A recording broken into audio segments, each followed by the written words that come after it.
This channel does not promote any violent, harmful, or illegal activities. All content provided by this channel is meant for an educational purpose only. আরে কম দে কিন্তু খাঁটি দে। MDH Kashmiri লাল লঙ্কার গুঁড়ো। MDH টিভি9 বাংলায় স্বাগত। Hotspot নিয়ে আপনাদের সঙ্গে রয়েছে আমি শর্মিষ্ঠা। আর হটস্পট মানে সারাদিনে গুরুত্বপূর্ণ খবর বিস্তারিতভাবে আপনাদের সামনে তুলে ধরবো এবং একাধিক ইম্পর্টেন্ট খবর আপনাদের সামনে তুলে ধরবো। তবে আজকে হটস্পটের সবথেকে গুরুত্বপূর্ণ ইস্যুগুলো কি, বাছাই করা তিনটে ইস্যুর সঙ্গে আপনাদের সবার প্রথমে পরিচয় করে দেওয়ার সামনে কিন্তু ভোট আছে, তাই রাজনীতির হাওয়াও গরম হচ্ছে। তাই আজকে প্রথম ইস্যু, ধর্ম বাড়ির দেওয়ালে রাজনীতির চির। কোথাও একটা মতুয়া কৌশল তৃণমূল কংগ্রেস কি পীরজাদা পরিবারেও নিল, ফুরফুরা শরীফেও নিল, জানাবো আপনাদেরকে। দ্বিতীয় বিষয় কি, বিধানসভায় সিঁদুর তরজা।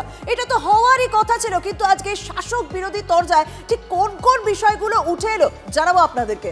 তৃতীয় বিষয় কি, মাস্টার মাইন্ড সোনাম, মেঘালয়ে যে খুনের ঘটনা পুরোটাই নাকি ছক কষেছিল সোনাম রঘুবংশী, সেই খবরের দিকেও নজর থাকছে। তবে সবার প্রথমে যেদিকে নজর রাখতেই হবে, কাসেম সিদ্দিকীকে পদ দিয়েই সংখ্যালঘু ভোটের ভিত কি আরো শক্ত করলো তৃণমূল কংগ্রেস। দেখুন, বড় চক্রান্ত চলছে রাজনীতির নেতাদের।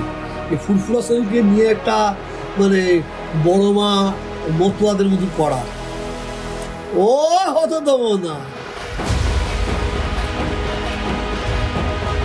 মনে হয় খুব বেশি আর হচ্ছে। তৃণমূল কংগ্রেসে কতজন রাজ্য সম্পাদক আছে মমতা বন্দ্যোপাধ্যায়ও বলতে পারবেন না, কাগজ না। মানে যাকে মনে হয় সকাল সন্ধ্যে ধরে বসিয়ে দেয়, একটা পোস্ট বাকি সব ল্যাম্প পোস্ট। দলে না আসা পর্যন্ত কোনো মানুষের জন্য কিছু কাজ করা যাবে না। দল চয়নের ক্ষেত্রে একটা দুর্নীতিগ্রস্ত দলকে চয়ন করে ফেলে। সময় এবং ভাগের লড়াই। শওকত মোল্লার অনেক ওপরে বসছে, কাসেম ভাইজানকে এখন ভাইজান সম্বোধন করতে হবে, ফলে ওনার একটু ফাটবেই। প্রথমেই না আবহাওয়ার কথা বলতে ইচ্ছা করছে। কখনো ভ্যাপসা গরম, কখনো স্বস্তির বৃষ্টি, ঠান্ডা গরমে কিন্তু এখন রীতিমতো আবহাওয়া চলছে। কিন্তু এই রাজ্যে একটা হাওয়া ক্রমশ গরম হচ্ছে, সেটা টের পাচ্ছেন? বলছি রাজনীতির হাওয়ার কথা। আর মাস 10 বাদে রাজ্যে বিধানসভা নির্বাচন রয়েছে, সব দলই এখন ঘর গোছাতে ব্যস্ত আর কৌশল সাজাতে ব্যস্ত। এই যেমন রাজ্যের শাসক দল কি করলো, কাল একটা ঘোষণায় রাজ্য রাজনীতিতে ঝড় তুলে দিয়েছে। ফুরফুরা শরীফের পীর পরিবারে পা রাখলো তৃণমূল কংগ্রেস। দলে যোগ না করিয়েই রাজ্য সাধারণ সম্পাদক হলেন পীরজাদা কাসেম সিদ্দিকী। এমনটা এর আগে কখনো শুনেছেন, দেখেছেন? কিন্তু এখন কেন হলো, এই প্রশ্নের উত্তরই তো আজকে হটস্পটে খুঁজবো। আগে শুনি কাসেম সিদ্দিকী, মানে প্রথমে যিনি তৃণমূল কংগ্রেসে যোগ না দিয়েই পদ পেয়ে গিয়েছিলেন, তো পরে অবশ্য মানুষের স্বার্থে তিনি দলে যোগ দিয়েছেন। কি বলেছেন তিনি একবার শোনা যাক। আমি 28 বছর ধর্মসভা করছি এবং প্রতিবাদ সব জায়গায়, আন্দোলন ইত্যাদি সব জায়গায় আমি করি। আজকে যে ধর্মসভা করেছি 28 বছর, এখন এই একটা দলে না আসা পর্যন্ত কোনো মানুষের জন্য কিছু কাজ করা যাবে না। ওই জন্য সেই সিদ্ধান্তটা আমাকে নিলাম, মানুষের জন্য কিছু কাজ করতে হবে।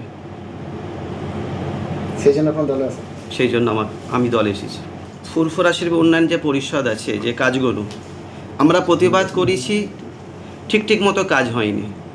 আজকে ঠিক মতো কাজ হবার জন্য আজকে আমাকে দলে আসা, যাতে সঠিক কাজটা হয়, মানুষ সঠিক কাজটা যেন পায়।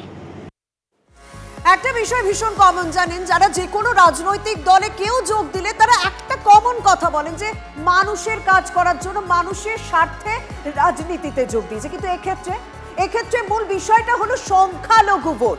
এটা বুঝতে কি খুব বেশি বুদ্ধির প্রয়োজন বলুন? কয়েক মাস আগে ফুরফুরা শরীফের পীরজাদা তোহা সিদ্দিকী কি বলেছিলেন মনে আছে? সেটা বরং একবার আপনাদেরকে মনে করিয়ে দিই। বড় চক্রান্ত চলছে রাজনীতির নেতাদের। এই ফুরফুরা শরীফকে নিয়ে একটা বড় মা মতুয়াদের মতো করার, ও হতো দেব না। এটা যদি কোনো রাজনীতিবিদ যারা মনে করে ফুরফুরা শরীফকে বড় মা বানাবো, মতুয়া বানাবো, এদের মধ্যে অত সহজ নেই। তোহা বলেছিলেন ফুরফুরা শরীফে মতুয়া হতে দেবেন না, কিন্তু সেটাই যে হলো।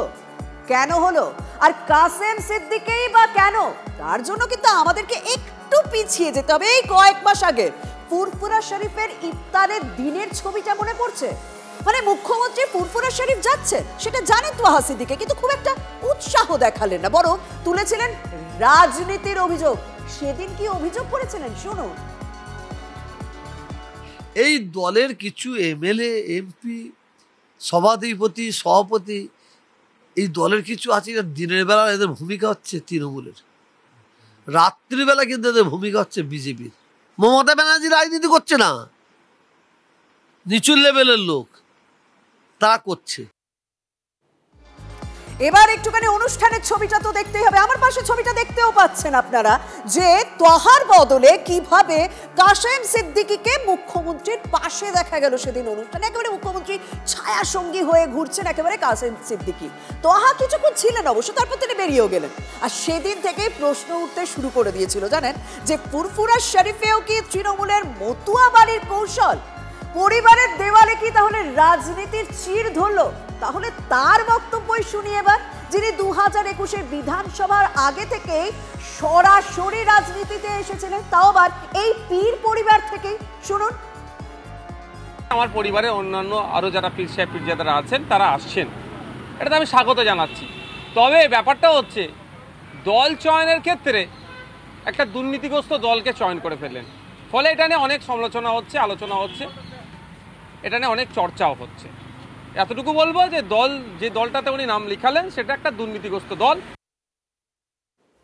শুনলেন তো, নওশাদ সিদ্দিকী কাসেমকে দল নিয়ে খোঁচা দিচ্ছেন। মানে কোথাও কি কাসেম সিদ্দিকী রাজনীতিতে আসার পর কোথাও চাপে পড়তেন নওশাদ সিদ্দিকী? মানে তাহলে 2021-এর রেজাল্টের কথাটা তো অবশ্যই জানতে হবে, কারণ 2021-এ আমরা কি দেখেছিলাম, প্রথমবারে ভোটে নামলো আইএসএফ, ভাঙড় থেকে তারা জয়লাভ করলো। কিন্তু বেশ কিছু আসন রয়েছে যেখানে, মানে আমি যদি ভাঙড় সহ গোটা রাজ্যের বেশ কয়েকটা আসন দেখি না, ভাঙড় সহ মোট 9টা আসনে 20% বেশি ভোট পেয়েছিল আইএসএফ। সেই আসনগুলোই আমি একটু আমাদের বিগ বলে দেখাবো। ভাঙড়ে তো 45% বেশি ভোট পেয়েছিলেন নওশাদ সিদ্দিকী, কিন্তু আইএসএফ আর কোথায় কোথায় ভালো রেজাল্ট করেছিল, 20% বেশি ভোট পেয়েছিল অশোকনগর, তারপর আমডাঙ্গা, মধ্যমগ্রাম, তারপর দেগঙ্গা রয়েছে, এমনকি হারোয়াও রয়েছে বসিরহাট উত্তর, ক্যানিং পূর্ব এবং বগড়াহাট পশ্চিম।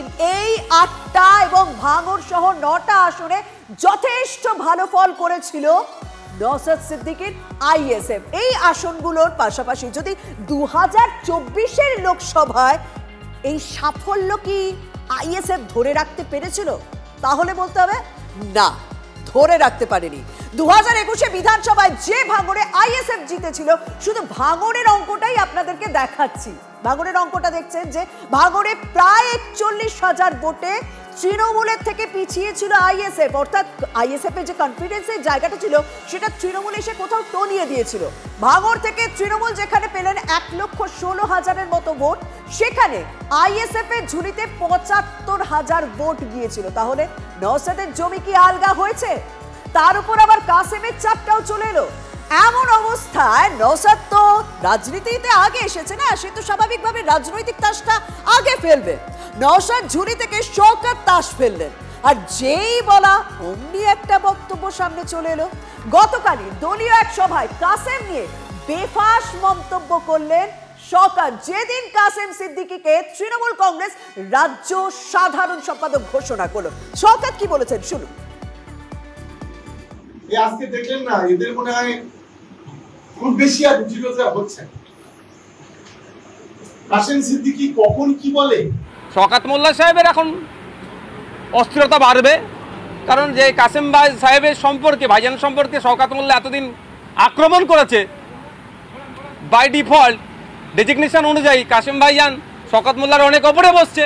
কাসেম ভাইজানকে এখন ভাইজান সম্বোধন করতে হবে, ফলে ওনার একটু ফাটবেই। তো নওশাদ সিদ্দিকী শওকত মোল্লাকে উস্কে দিচ্ছেন, তৃণমূলের গোষ্ঠী দ্বন্দ্বের গোড়াটা যেন নাড়িয়ে দিচ্ছেন। আবার তৃণমূল ফুরফুরার দেওয়ালেও কিন্তু রাজনীতির চিটটা ধরাতে পারলো। যতই তোহা সিদ্দিকী আগে বলে থাকুন ওটি হতে দিচ্ছি না, কিন্তু ওটা হলো। 26-এর ভোটের অঙ্ক কি কোথাও কঠিন হচ্ছে? কারণ রাজনৈতিক মহলের অনেকেই প্রশ্ন, 26-এর ভোটে নওশাদের আইএসএফ, বাম এবং কংগ্রেস যাতে সংখ্যালঘু ভোট ব্যাংকে একটুও ফাটল ধরাতে না পারে, সেই জন্যই কি তৃণমূল একেবারে ফোরফ্রন্টে কাসেমকে নিয়ে এলো? শোনা যাচ্ছে ভাঙড়ে নওশাদের বিরুদ্ধে প্রার্থীও করা হতে পারে তারই পরিবারের সদস্য এই কাসেমকে। যদিও ভোটের এই অঙ্ক নিয়ে এখনই কিন্তু ভাবছে না বিজেপি, তারা বরং একটু কটাক্ষের রাস্তায় নেমে পড়েছে। অ্যাপিজমেন্ট পলিটিক্সের এটা আরেকটা নিদর্শন। কাসেম সিদ্দিকী তার রাজনৈতিক কি ব্যাকগ্রাউন্ড কি, তিনি রাজনীতি কোথায় করতেন, হঠাৎ করে তাকে রাজ্য সম্পাদক না কি বানানো হয়েছে? বলছে তৃণমূল কংগ্রেসে কতজন রাজ্য সম্পাদক আছে মমতা বন্দ্যোপাধ্যায়ও বলতে পারবেন না কাগজ না থেকে। একটা বিষয় কিন্তু এতদিন ভীষণ সহজ ছিল জানেন, সেটা হচ্ছে এ রাজ্যে সংখ্যালঘু ভোট যার দিকে ছিল সেই ক্ষমতার দিকে। এবার সংখ্যালঘু মুখ কিন্তু একাধিক রয়েছে, তাও আবার পীরজাদা পরিবার থেকে। এই অঙ্ক কি আরো কঠিন হতে চলেছে? হ্যাঁ, সেটা অবশ্য ইভিএম বলবে। গ্রামে গ্রামে জেলায় জেলায় ওদের প্রোটেক্ট করবেন, ওদের ভালো করে রক্ষা করবেন। ওরা মাইনরিটি, ওরা যেন আমাদের কাছ থেকে বিচার পায়। टीएमसी को घमंड है कि उसके पास एक निश्चित वोट बैंक है। একটা মুসলিম এরিয়ায় গিয়ে হামলা করলে মনে রাখো তার বিরুদ্ধে আইনত পদক্ষেপ নেবে। ऐसा लग रहा है टीएमसी की सरकार ने यहां हिंदुओं को दोयम दर्जे का नागरिक बना करके रख दिया है।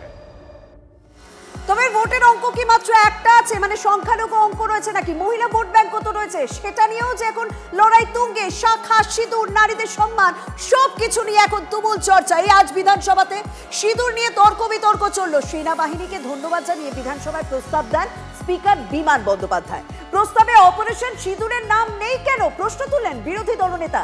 সিঁদুর কি সবাই পরে? শুভেন্দুকে পাল্টা প্রশ্ন তৃণমূল বিধায়ক শিউলি সাহার। বিধানসভার বাইরে স্পিকারের বিরুদ্ধে ক্ষোভ উগড়ে দিলেন বিরোধী দলনেতা। স্পিকার নেবে না, তার কারণ এই স্পিকারের একটা চোখ বরাবর বন্ধ থাকে। এই স্পিকার একটা চোখ বন্ধ রাখেন, এটা সবাই জানে। আর জানেন তো, সংখ্যালঘু ভোটের মতো মহিলা ভোট এই রাজ্যে একটা বড় ফ্যাক্টর। আর 26-এ মহিলা ভোট টানতে কি তাহলে সিঁদুরই বড় হাতিয়ার হতে চলেছে দুই বড় রাজনৈতিক দলের কাছে? দেখুন, सिंदूर नारी शक्ति का प्रतीक है। নামটা ওনারা দিয়েছেন, অপারেশন সিন্দুর নামটা দিয়েছিলেন পলিটিক্যালি এটাকে ক্যাচ করবার জন্য। जब कोई हमारी बहनों के सिंदूर को मिटाएगा, आतंक फैलाने वालों को सपने में भी सोचा नहीं होगा मोदी से मुकाबला करना कितना मुश्किल होता है। कहिए जो हमारा सिंदूर ले लिया, जो बहनों को और जंगी को आज तक आप पकड़ाया, इतना बड़ा नेता है आप। अमेरिका बोलने से 1 सेकंड में चुप हो जाता है। বিধানসভায় কি আজ শুধুমাত্র সিঁদুর তরজা চলল? আরো একাধিক ইস্যু তো উঠে এসেছিল। দেশের বিদেশ নীতি নিয়ে প্রশ্ন তুলেছেন মুখ্যমন্ত্রী মমতা বন্দ্যোপাধ্যায় এবং তিনি বলেছেন পিওকে দখল করতেই পারতো ভারত, কেন পারলো না সেই প্রশ্নও তিনি তুলেছেন। কাশ্মীর দখল করার সুযোগ ছিল, আমরা দখল করতে পারতাম। ভারত সরকার স্ট্রং রোল প্লে করুক, দেশকে নিরাপত্তা দিতে পারেননি। আপনি হিন্দু ধর্ম শেখাচ্ছেন, আপনারা ছদ্মবেশী হিন্দু।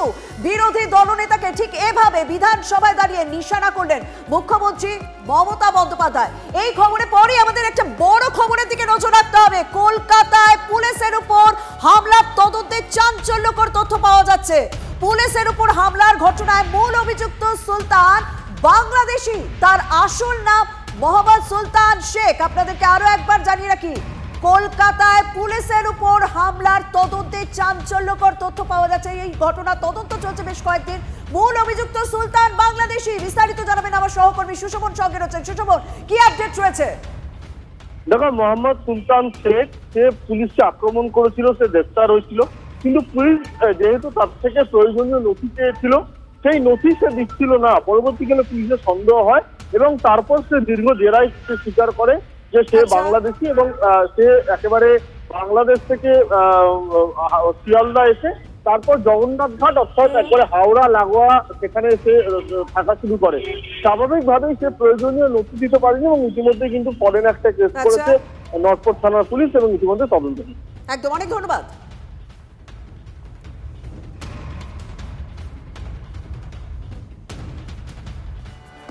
আর এবার আমরা কোন দিকে নজর রাখবো? এবার তো আমাদের সেই ইস্যু দিকেই নজর রাখতে হবে, মেঘালয় কাণ্ড। যে মেঘালয় কাণ্ডের একেবারে মাস্টার মাইন্ড হচ্ছে সোনাম রঘুবংশী, এবং সোনাম রঘুবংশী সম্পর্কে একাধিক তথ্য পাওয়া যাচ্ছে যে সে সুপারি কিলারদের 20 লক্ষ টাকা করে দিয়েছিল। তারপরেও 20 লক্ষ টাকা দেওয়ার কথা ছিল, কিন্তু সুপারি কিলাররা না মাঝপথে বেঁকে বসে যে তারা খুন করবে না। তারপরে কি করলো, সেই তাদেরকে এই খুন করার আগে নাকি 15,000 টাকা দিয়েছিল। এরপরে খুনের চক কষা হয় এবং বিয়ে মানে এই খুনের ঘটনা যেদিন ঘটেছে তার 5 দিন আগে থেকে নাকি সেই খুনের চক কষে। এই ধরনের একাধিক তথ্য কিন্তু উঠে আসছে। 50,000 টাকা দিয়েছিল, তারপর গুয়াহাটি থেকে অনলাইনে অর্ডার করা হয় কুরুল, খুনিদের লোকেশনে পাঠিয়েছিল সোনাম, ফটোশুটের নাম করে নির্জন জায়গায় নিয়ে যাওয়া হয় রাজাকে খুনের পরই রাজকে অর্থাৎ তার প্রাক্তন প্রেমিককে বিয়ের প্রতিশ্রুতি দিয়েছিল সোনাম। জেরায় স্বীকার করেছে ধৃতরা, খবর পুলিশের সূত্রে। এই মুহূর্তে আপনাদের একটা খবর না দেখালেই নয়। তৃণমূল কাউন্সিলর, পানিহাটির তৃণমূল কাউন্সিলর, তাকে চুলের মুঠি ধরে মারধর করা হচ্ছে। এমনকি চুলের মুঠি ধরে তাকে রাস্তায় শুইয়ে ফেলা হলো। বাইক আরোহী তাকে মারেন এবং বাইকে করেই যাচ্ছিলেন জানা যাচ্ছে কাউন্সিলর। সে সময় হঠাৎ তার বাইকে ধাক্কা মারে একটা স্কুটার। প্রতিবাদে স্কুটার চালককে চড় মারার অভিযোগ এই কাউন্সিলরের বিরুদ্ধে। এরপরই কাউন্সিলরের চুলের মুঠি ধরে মার স্কুটার চালকে। 26 নম্বর ওয়ার্ডের কাউন্সিলর শ্রাবন্তী রায়, তাকে রীতিমতো চুলের মুঠি ধরে মারধর করা হলো।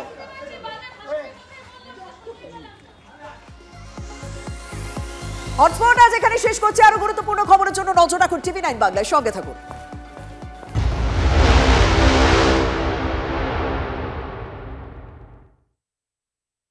MDH চানা মশলা, এখন ছোলা হোক বা বরবটি দানা, সাদা চানা হোক বা কালো, সব রান্নাই হবে অসাধারণ। MDH